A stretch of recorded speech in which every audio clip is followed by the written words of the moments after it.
What's up, everybody? Welcome to the Twin Wrestle Pod. If you're new to the channel, make sure to subscribe. Look, bro, I'm gonna come at y'all quick with a review of Backlash 2025 that took place on Saturday, May 10th, 2025. This was a good show.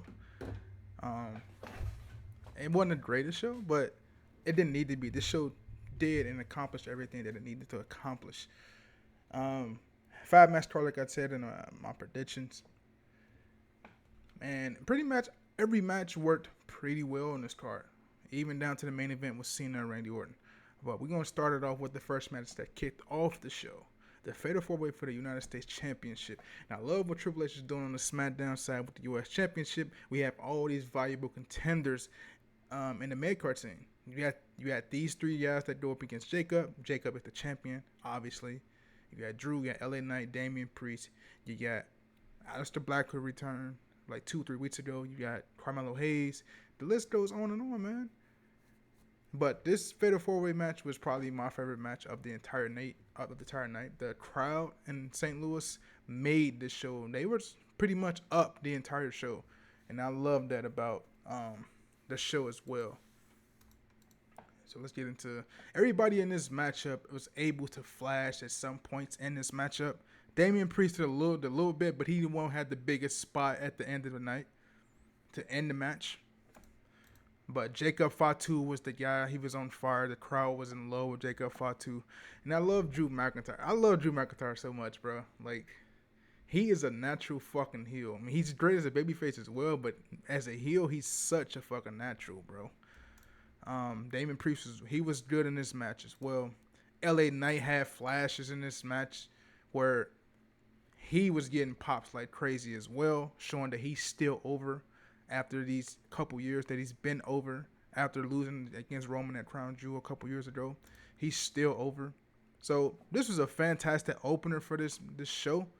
I definitely wouldn't argue if you said the women's match was the best match on the card as well, because this match and the women's match to follow with Becky and Lyra was awesome.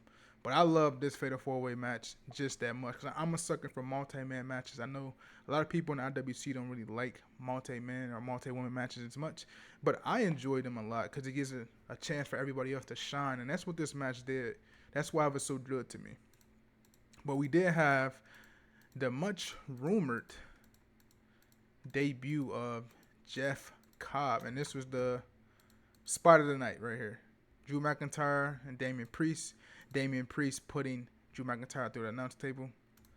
And it was something to be said that Drew McIntyre got hurt. I didn't really see it. I even slowed it down. I couldn't really see it as much. But he hit his head a little bit on the floor when they came down from that spot. But I assume he would be back. And there it is, the debut of Jeff Cobb. So I like this move with Jeff Cobb being with Solo, because everybody else in the bloodline of Solos is hurt at the moment. Tonga Loa was out. He got hurt at Survivor Series. Now Tama Tonga, it seems he's out. I didn't know he was even hurt, but he is now. So putting Jeff Cobb with Solo and Jacob Fatu is a much needed addition to this bloodline. And Jeff Cobb will fit in there nicely. If you don't know who Jeff Cobb is, if you were a big fan of Lucha Underground, he played the Monster Matanza. If you know, you know. Back in those days, very prominent in New Japan. It was an AEW. He made appearances in AEW here and there, but Jeff Cobb is a really good professional wrestler, man. So I'm interested to see what these guys do come SmackDown. So it's going to be real interesting coming out of this matchup.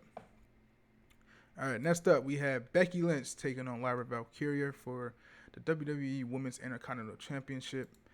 And I got this match wrong. I predicted Becky to win this match, but Lyra Valkyria picked up the win in this and retained. Now that I look back on it, that was the perfect outcome, because if I'm booking it, I will have Becky. I know it's rare in WWE you don't get blood in women cases as much, but AEW do.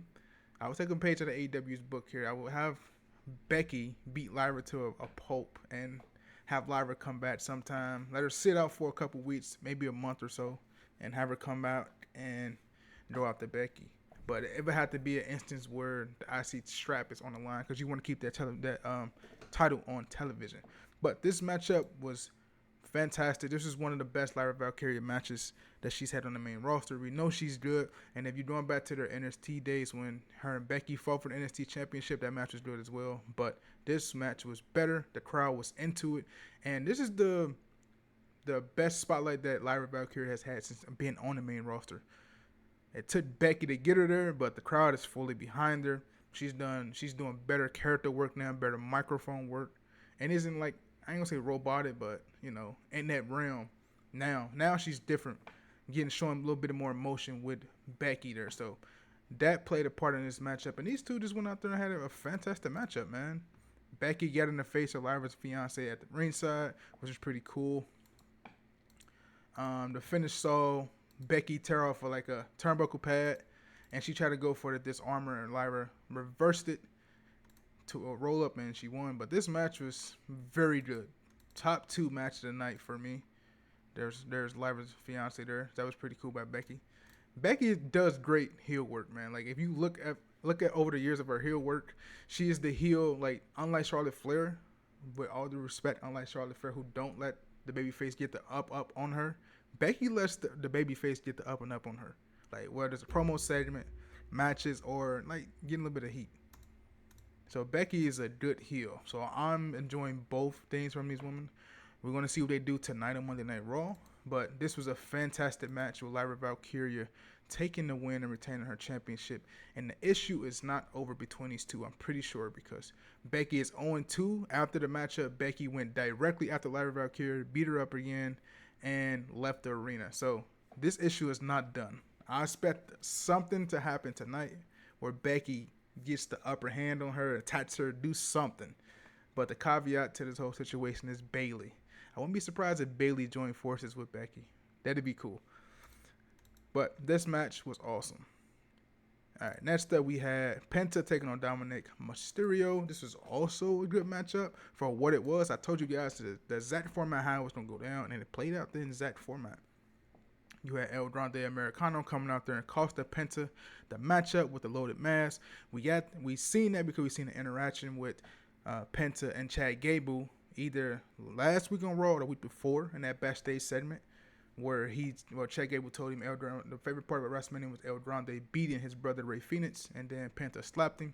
So we got that. We knew that was going to be the outcome. And like I told you guys about Dominic's reign as champion, he's going to get those wins where he's going to squeak out by. He's going to get a little bit of help here and there. Went off like a distraction, went off someone coming in, or he's not going to really beat nobody straight up in this mid-card division. Dominic isn't built like that. That's not his character. So we seen this coming. He got help from the Judgment Day and help from El Grande Americano. But this was a good matchup. More likely a matchup you will see on Raw, but it was needed for this show. And the crowd was behind both Dom and Penta, which was good. All right, let's head on to our next matchup. We have Pat McAfee taking on Gunther. This match went a little longer than I expected. I expected like a 6-7 minute matchup, and Gunther just brutalizing Pat McAfee, but it wasn't like that at all. It had like Pat McAfee had some spots in this matchup against Gunther, like Gunther was selling for him a little bit. The most interesting part about this matchup was Michael Cole getting involved, man.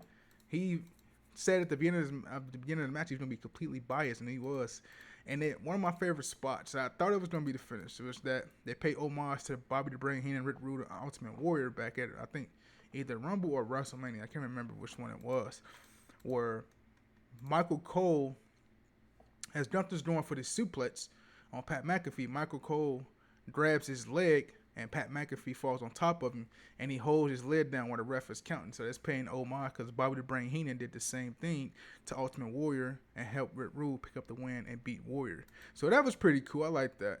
But the involvement of Michael Cole was really good. The crowd was behind this match. That's why I said one thing I like about the show, the crowd was totally into this whole pay-per-view. And they loved everything that was happening with the Pat McAfee and Gunther matchup. Very good matchup. Gunther did what he was supposed to do and beating Pat McAfee, and he showed Pat McAfee respect afterwards, which was really cool. So we're going to see what happens with Gunther, what direction they take him after this matchup. But yeah, man, Gunther, Pat McAfee was a good match. Better than what I expected. Now we get on to our main event. One last time, Randy Orton versus John Cena for the WWE Undisputed Championship. This matchup was very fun. To me, it's probably one of their better matches of their whole entire feud that they had. You still got the breaking point match, which is good. The last man standing match. You have their TLC match was okay when they combined the championships. It was okay, but this was one of their better one-on-one matches just because the crowd, man, like the crowd made this match what it was. Like just the last time, and for some people, this is their like Rock and Austin in a sense. Most of these people grew up on Cena and Randy Orton feuding together back in the day. So this was like the combination of that all in one coming back together. And this match was really fun, man. They went out there, they did a whole lot of finisher spam though. Like Orton hit so many RKOs, I couldn't even count how many he hit. Hit a couple attitude adjusters. One attitude adjuster was a callback to their match that they had. I don't know if it was on Raw or something, but when Cena went for the attitude adjustment, Randy Orton countered it into an RKO. They've done that spot before. It was during a table match or something like that. I think it might have been on Raw a couple years ago. But they did that spot, which was really cool. A lot of interference, a lot of ref bumps. But this was classic WWE style, old school style booking. So I enjoyed this match a lot, man. Glad to see Cena and Orton. In ring looked very good. Better than the WrestleMania match between Cody and Cena for sure. Just because the crowd was there and everything they were doing, like taking people up and down the roller coaster, was awesome. One of my favorite parts about this match, though, was the involvement of R-Truth. Because it makes so much storyline sense, being that John Cena is his favorite wrestler. He's been idolizing John Cena since he was a kid, as he say. But he got involved. Randy Orton RKO'd him, and that helped Cena pick up the win. Cause after Cena low blowed him, hit him with the championship, and pinned Orton for to retain the WWE Undisputed Universal Championship.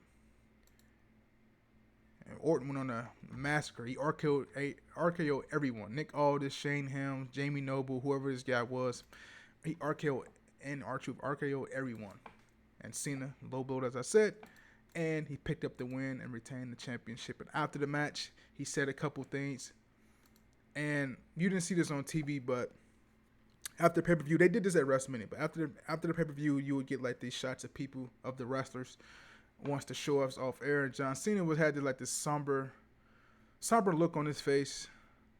Like everybody think he's having like regret. He might, I don't know, but I just think it's Cena just coming to the realization that this thing is like literally coming to an end. You know what I'm saying? Like this is the last time he'd be performing in St. Louis in a wrestling capacity. You can tell just by the look on his face. He was wiping his tears a little bit. And you can see him do it at the Rumble as well, I think, when he's coming out. So, you know, this is the end for John Cena, man. And it's bittersweet to see because a lot of people grew up on Cena. But Backlash was a wonderful show. I would say go out your way to watch it. It really flows well, and the matches are really good, and the crowd keeps the energy level high, which keeps the impact of the show that much more positive. So I would say go out and watch it, man. It isn't the greatest show, but it is a really good show. So I would say go out and watch it. But that's my thoughts and review on Backlash 2025. We have Monday Night Raw, and specifically maybe like the next hour, 10 minutes. So we're going to watch Raw and see what happens with all these storylines, man. I'll see you guys in the next video. Y'all take care. Peace out.